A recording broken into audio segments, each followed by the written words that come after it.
manzo Allah sallallahu alaihi wasallam yana cewa duk wanda ya azumci azumin watan Ramadan bayan an yi sallah sai bibiye shi da azumi guda 6 na cikin watan Shawwal kamar ya azumci rayuwarsa ne baki daya.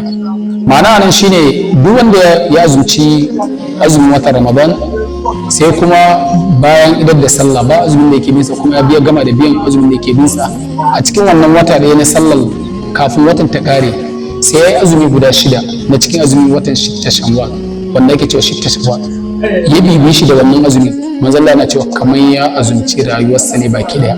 Abun nufi na anan shine daga ran da kai wannan azumi kamar kafin wata Ramadan ya sake zagayowa kamar wannan ranakun gaba ɗaya kamar ka azumci wannan ranakun gaba ɗaya. A nan ne zaka samu wannan falala in ba addinin musulunci ba. Kuma kan da ka azumci wata Ramadan baki ɗayansa 30 ko 29 menene a guda 6? Azumi guda 6 fa ba wani abu ne mai yawa ba.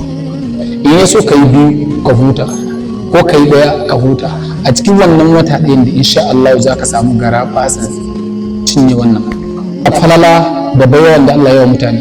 Amma yawancin mu especially matasa yamma da sai muna ganin kamar a isfakok ba sai ka ji mutum na cewa a Ramadan ne mai yaushe ya na kare da shi guda 6 ne fa kai 29 zuwa 30 falalansa na da yawa an ce maka kamar ka azumci shekara ne baki daya. To me zai sa kai sakaci kai wasa ka zauna ba baka yi shi ba kuma ka san alƙawarin Allah gaskiya ne inna Allah wa dallahi haqu alƙawarin Allah gaskiya ne. To ina ba mu shawara akan azumi yadda manzo Allah ya yi bayani akan duk wanda ya bibi azumin sa da azumin Ramadanin sa da azumi guda 6 na cikin azumin Shawwal kamar ya azumci rayuwarsa. To kada mu yi sakaci domin za ta wuce. Yanzu tajin da ya wuce ba kowa ne ya yi ta ba. Da yawan sai ka ga mutum na cewa shi ba zai iya yanke sarewa baccinsa dan ya je ya yi ta sallan tahajjud ba. To yanzu kai da baka yanke baccinka ba da wanda yanke baccinsa menene marabin ku?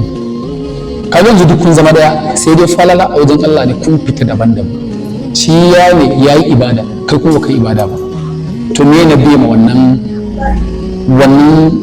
ka zauna ka ce kai ba za ka yi ba a'a kaza da sauransu lokacin gushewa yake a rayuwanka ƙara tafiya yake ko ba ka ba. To matasa ya kamata mu mai da hankali din ibada da kankanta ta karkare na ta karka ga ta yi kadan karka ga ba wajibi bane ka yi ta. Duk wanda ya zanto sai ya nadamu rashin aikata wani ibadan da aka sanar da shi ya sani ko bai yi ta ba.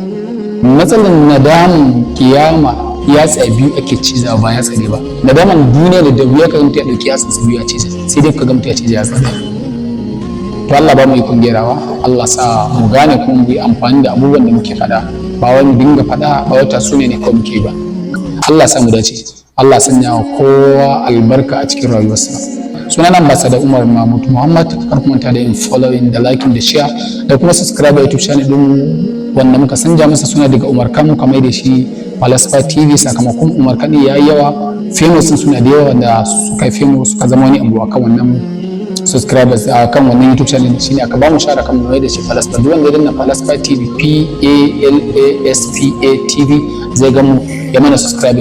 Wannan shine kawai abin da muke nema daga gare ku a yi kokari dinga supporting mu Allah saka mu kowa da alkhairi. Assalamu